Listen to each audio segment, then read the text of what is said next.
So I'd like to tell one particular person's story.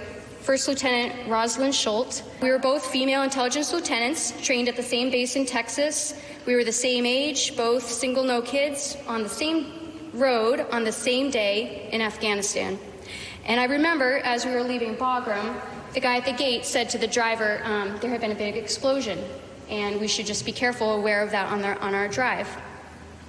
And that was the attack that killed Lieutenant Schultz. Her truck hit a roadside bomb, and she died in the medevac helicopter. And I was just haunted by the horror of how she died and the pain of what she experienced. That's a clip from a short documentary film about Vets Town Hall, where veterans of any era who served in any capacity have the right to stand before their community and speak for about 10 minutes about what it was like to serve their country. Some of those town halls will be held tomorrow as Americans mark Veterans Day, honoring the men and women who have fought and served across all branches of the U.S. Armed Services. Let's bring in right now Sebastian Junger, who came up with the idea behind Vets Town Hall when writing a book about the disconnect between veterans and the people they serve. Also with us, Congressman Seth Moulton of Massachusetts, who served as a Marine in the Iraq War and hosted the first Vets Town Hall back in 2015. Sebastian, one of the most moving and haunting parts of war, your book, was these kids, just kids, going through the hell of Afghanistan, worried about having their heads blown off every second, and just going through this emotional ringer.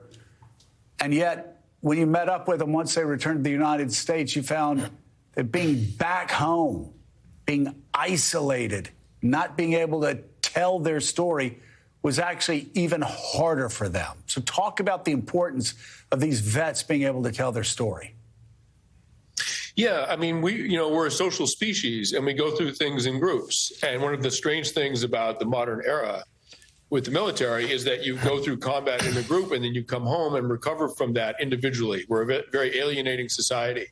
The lower the affluence of a country, the lower the PTSD rates after a trauma. We are a very affluent country. So the idea of Vets Town Hall is to allow veterans to share their experiences with their community, which is this sort of basic, essential, ancient human experience. And town halls are available at every Veterans Day. They're not being used for business. So what we do with Vets Town Hall is open them up and give every veteran that wants to a chance to speak for 10 minutes. Some will be very angry that they had to fight the war that they fought. Many are from Vietnam era. Some will be very proud. Some will be grieving too hard to really speak very coherently. But that's all the experience of war. And when you can, it's enormously cathartic to share it, and it's enormously informative for the community to hear the details of what we ask these young men and women to do. So, Sebastian, speak a little bit more about the value that some of these veterans find in having a space to talk about this. I know my own grandfather was a World War II veteran, 3 Purple Hearts. He saw a lot of terrible things and refused to talk about it, wouldn't talk about it for a very, very long time until the end of his life, when actually he was one of those that when they saw Saving Private Ryan, that's what actually opened him up and wanted to say, and he was so grateful for it. So talk to us a little bit about the experience of people like that because of these town halls. Yeah, I mean, I think the instinct is to share such painful personal things with other people who've experienced them, which limits you to other veterans. But of course, that gets in the way of reintegrating into civilian society. Most civilians haven't experienced combat in this country. What happens in a Vets Town Hall is because it's an open forum, the veteran is in a position of actually being asked to and choosing to share those experiences with the wider community. And it has a cathartic effect that talking to a therapist or to a buddy just simply cannot have. The idea is rooted in the gourd dance of the Kiowa Nation in the Southern Great Plains. What the gourd dance was that returning warriors were given the chance to address the Kiowa community and explain what they did for them during warfare, I'm sure, often to boast about it. But that allowed the warrior to reintegrate into society. The Vets Town Hall is a modern version in the mass society that we live in. It's a modern version of the Kiowa gourd dance. And clearly, small tribal societies that have been engaged in a lot of warfare know how to deal with post-traumatic stress. And so I've taken my cues from that and tried to implement it at a national level in town halls. Well, Sebastian, we want to thank you so much for doing that. It means the world to us. I know you have to go on. You have to leave us now, but we just want to thank you, especially as we move towards Veterans Day, for what you're doing for our vets.